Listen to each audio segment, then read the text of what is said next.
충분히 슬퍼하세요. 충분히 슬퍼하세요. 영어 제목은 좀 틀리죠. Grief takes time. 슬픔의 시간이 그냥 해소되는 건 아니고 충분한 시간이 필요하다. 네, 그런 말씀을 드리겠습니다. 여러분, 영화나 드라마를 보면 웬만하면 마지막은 해피엔딩이죠. 그렇죠?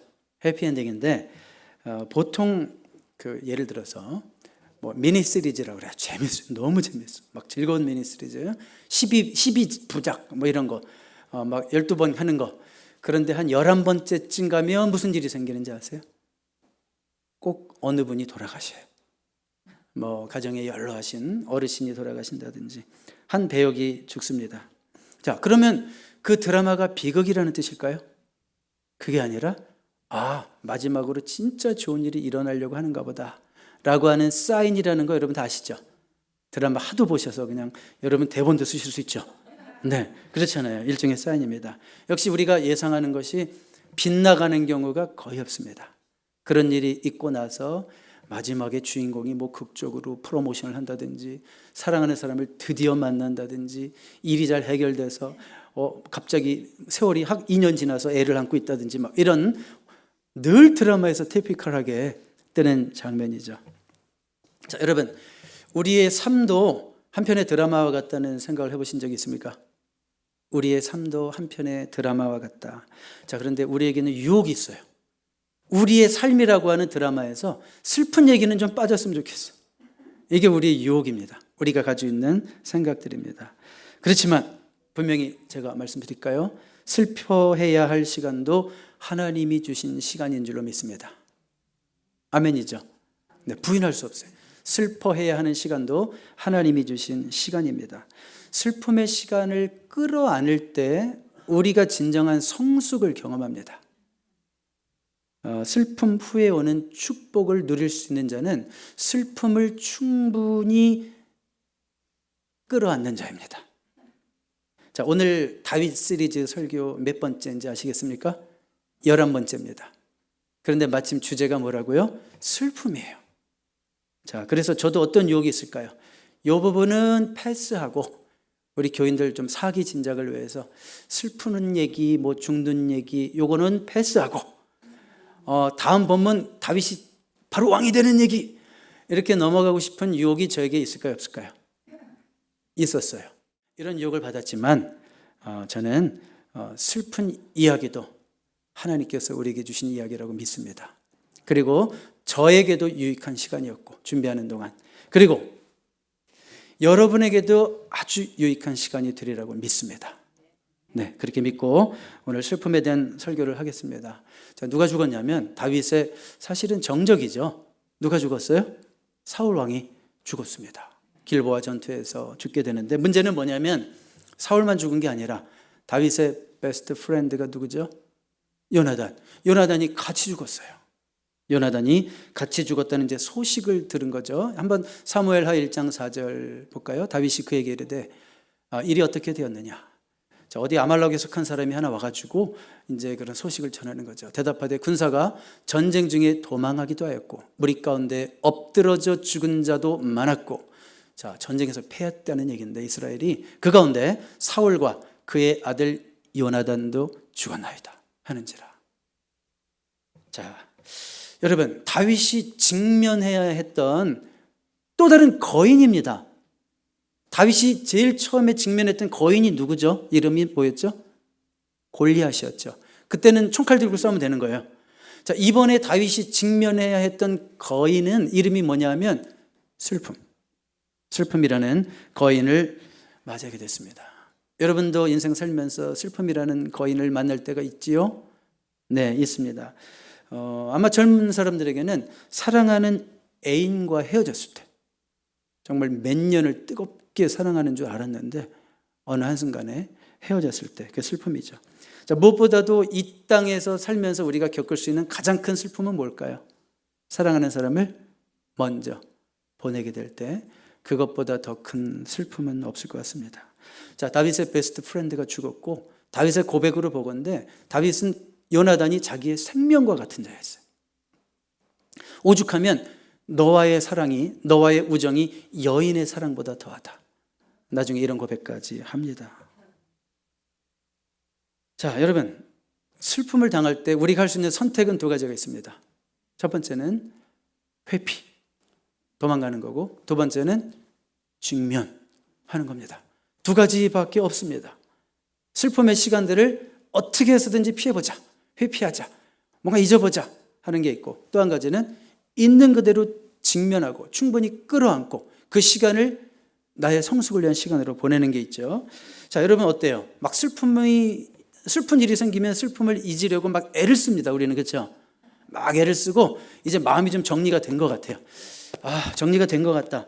근데 어디선가 노래가 흘러나와요. 그녀가 너무 좋아했던 노래예요. 그 노래가 흘러나와요. 그러면 잊은 줄 알았는데 또 그녀가 생각나는 거예요. 내가 잊었다 생각했는데 어디서 냄새가 나.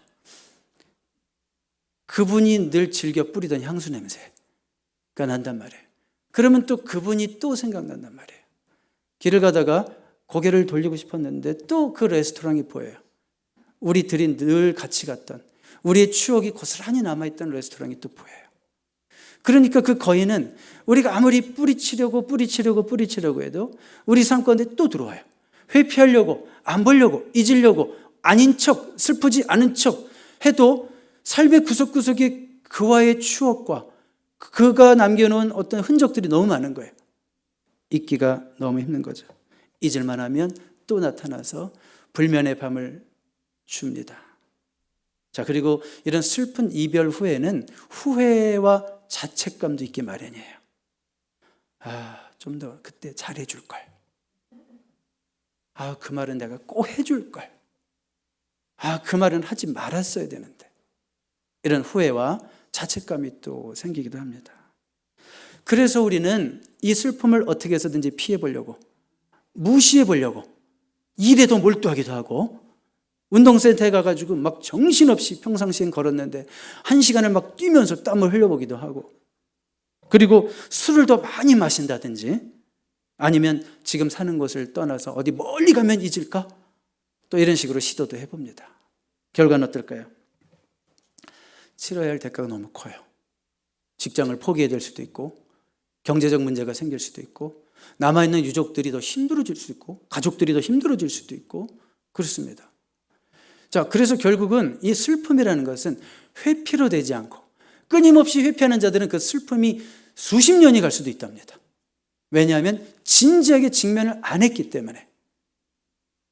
인생의 한순간은 그 슬픔을 진지하게 직면하고 끌어안아야 되는 시간이 있어야 됐는데 충분히 그러지 못했기 때문에 그게 늘 마음의 트라우마로 상처로 남아있어서 평생을 괴롭히는 사람도 있다는 거예요.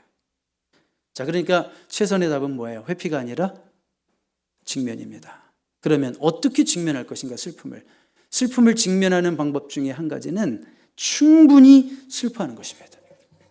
슬픔을 가볍게 처리하지 않는 모습을 우리가 다윗에게서 보는 거예요. 다윗은 슬픔을 절대로 가볍게 처리하지 않고 자기도 충분히 슬퍼하고 심지어 모든 백성들에게 너희들도 조가를 지어서 퓨너럴송을 만들어라, 너희도. 그래서 같이 슬퍼하자, 이렇게 얘기하고 있습니다. 그래서 여러분들 우리가 읽진 않았지만 1장 19절부터 27절까지가 다윗이 직접 작곡한 조가입니다. 우리 한번 25절, 26절만 읽어볼게요.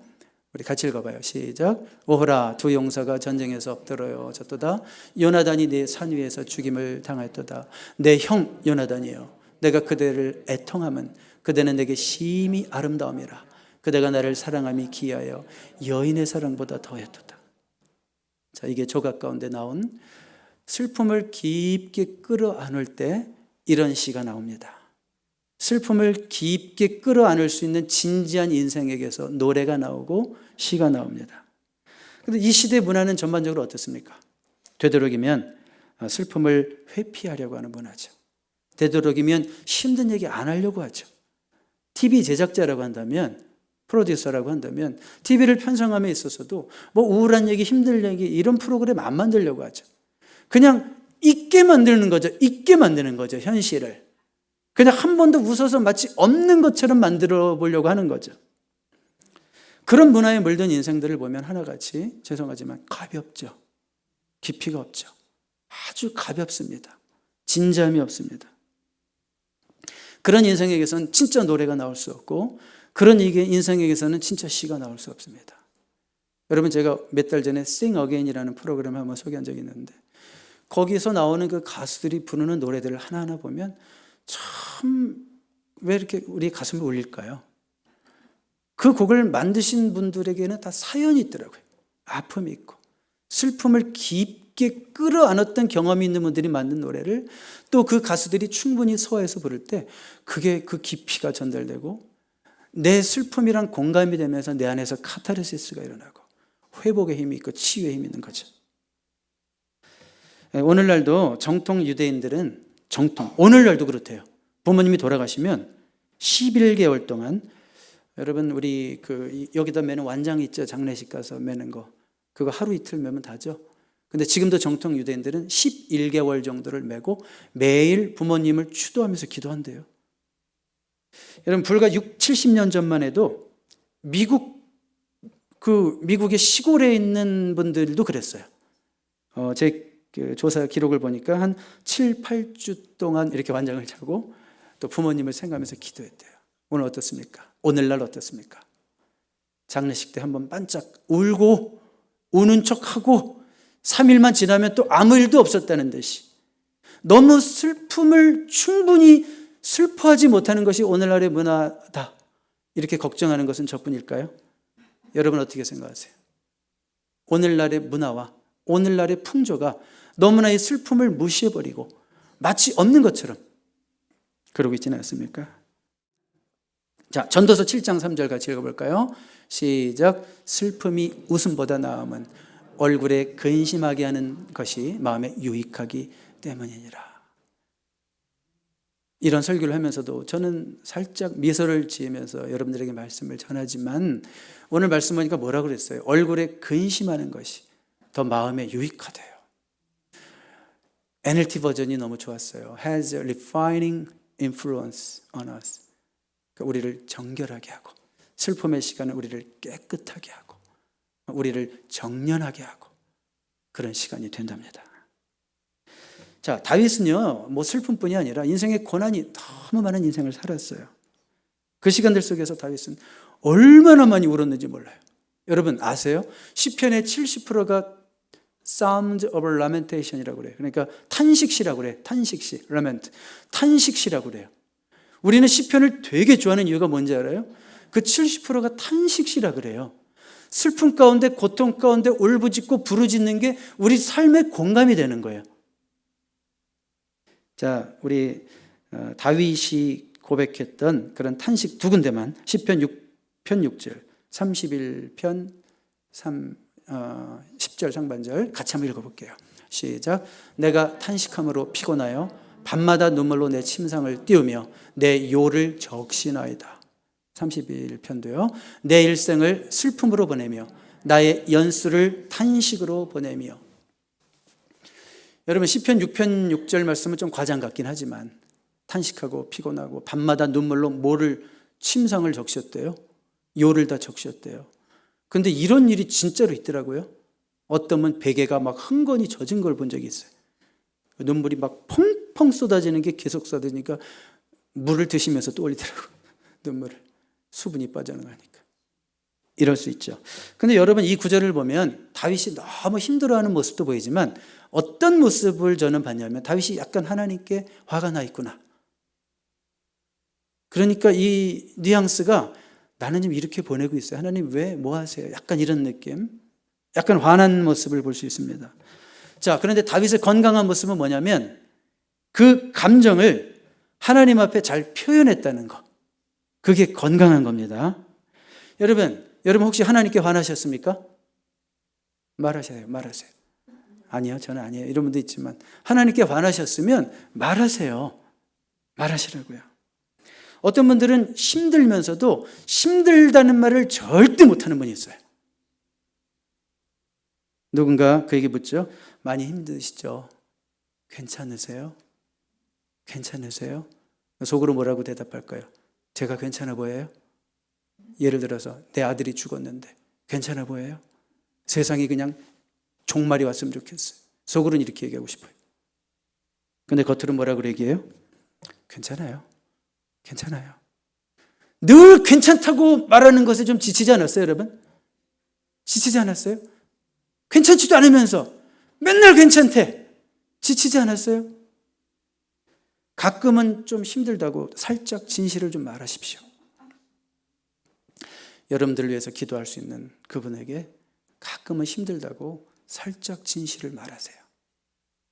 속은 터져서 죽을 것 같잖아요. 근데 왜 안 힘들대요?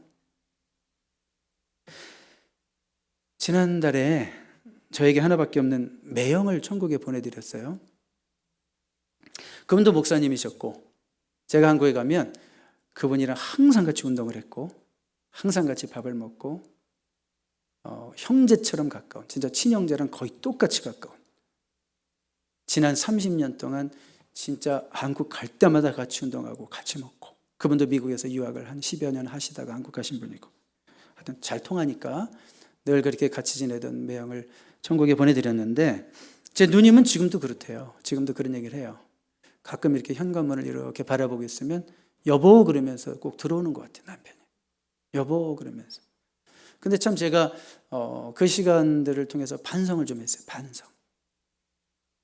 뭐 같이 가슴 아파한다 하고 또 위에서 기도하고 뭐 같이 슬퍼한다고 얘기는 하지만, 그래도 저 태평양 건너 저 멀리 한국에 있다고 내 마음이 정말 그 유족과 아픔을 같이 했는가, 그 누나 아픔을 같이 했는가, 그 슬픔을 같이 했는가.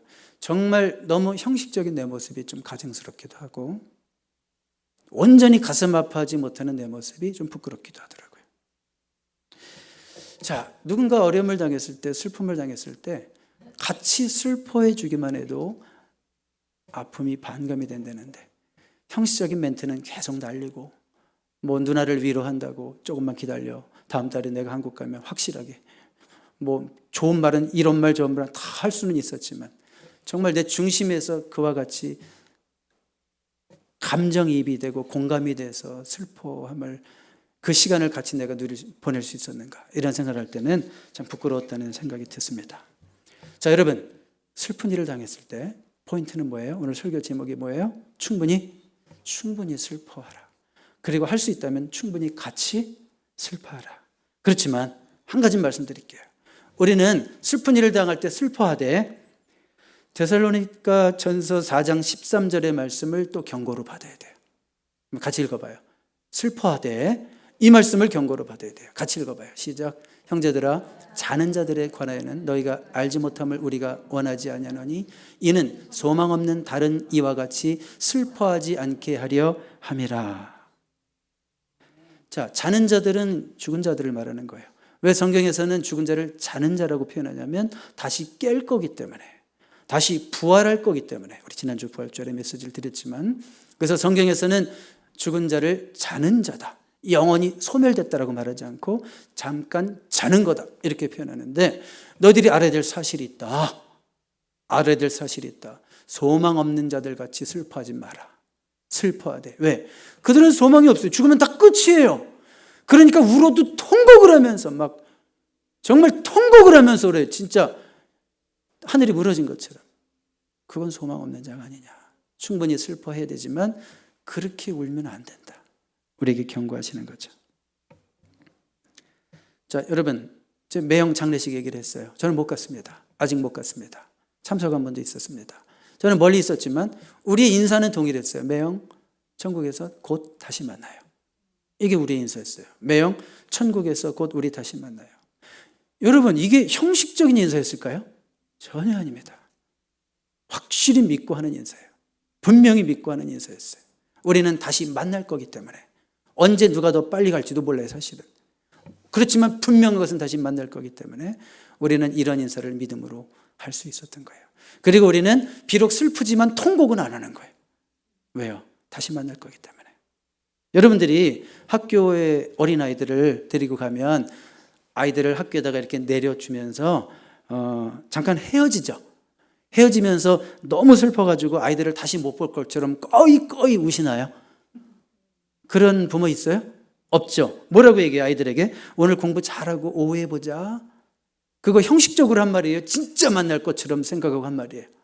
당연히 진짜 만날 것처럼 생각하고 한 말이죠.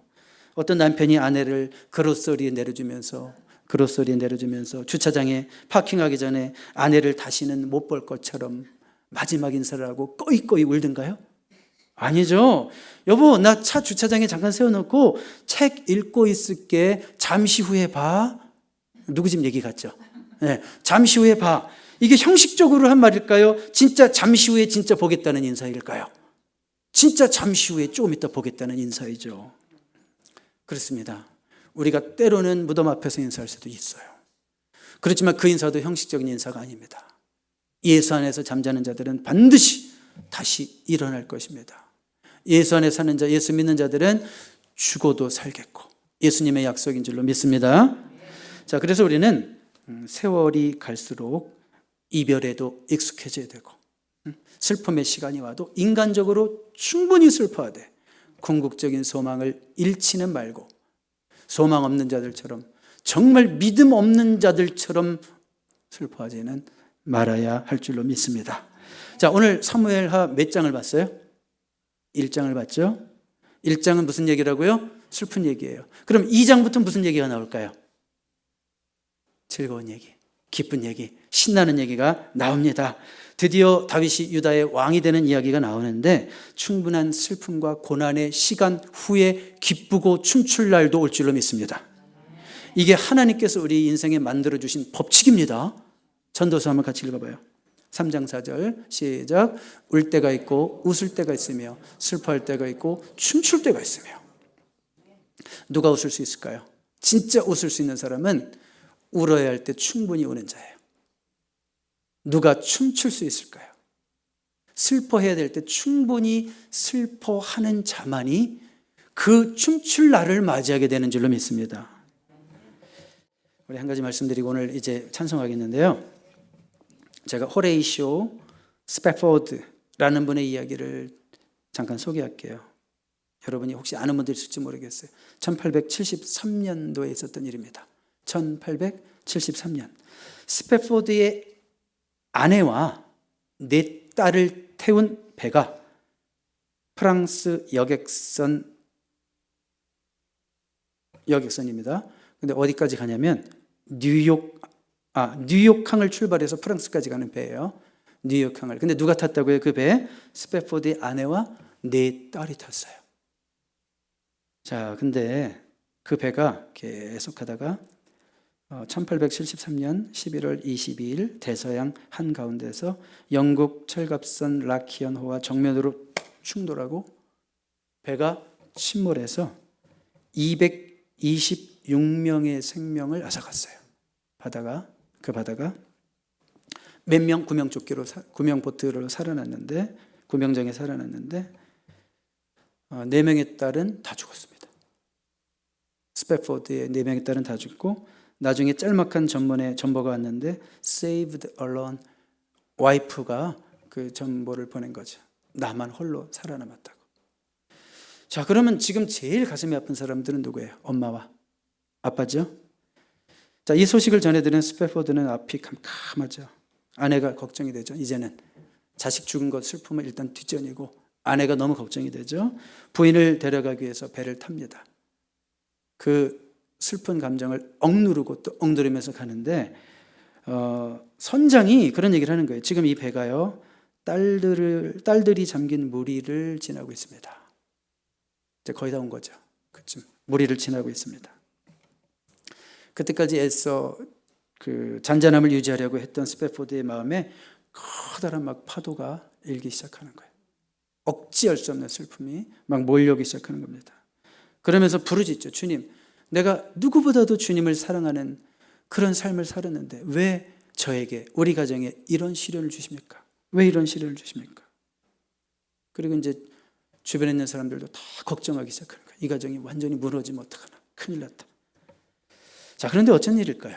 이렇게 기도를 하면서 계속 가는데 스패포드 마음에서 갑자기 설명할 수 없는 형언할 수 없는 하나님에 대한, 그럼에도 불구하고 하나님에 대한 신뢰와 평안이 막 솟구쳐 오르는 거예요. 이유를 모르겠어요.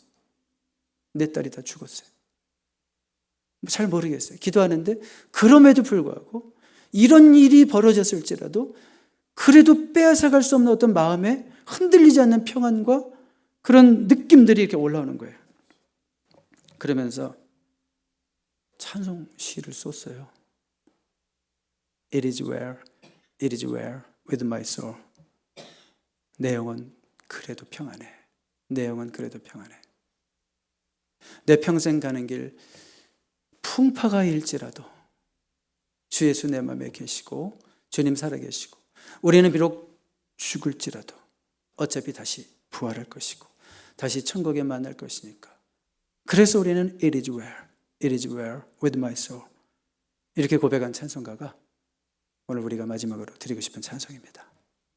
여러분, 이 슬픔의 시간에 이런 주님의 위로가 경험되기를 바랍니다. 여러분, 성령님은 위로의 영이라고 그래요. 성경에 보면 컴포터라고 그래요.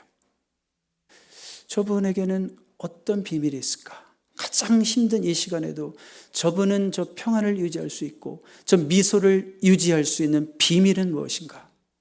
바로 성령님이 우리 가운데 함께 하시면 가장 힘든 슬픔의 시간에도 우리는 주님이 주시는 위로를 통해서 힘을 얻고 오히려 소망을 갖고 미래를 바라보게 될 줄로 믿습니다. 우리 한번 이 찬양 같이 들어볼까요?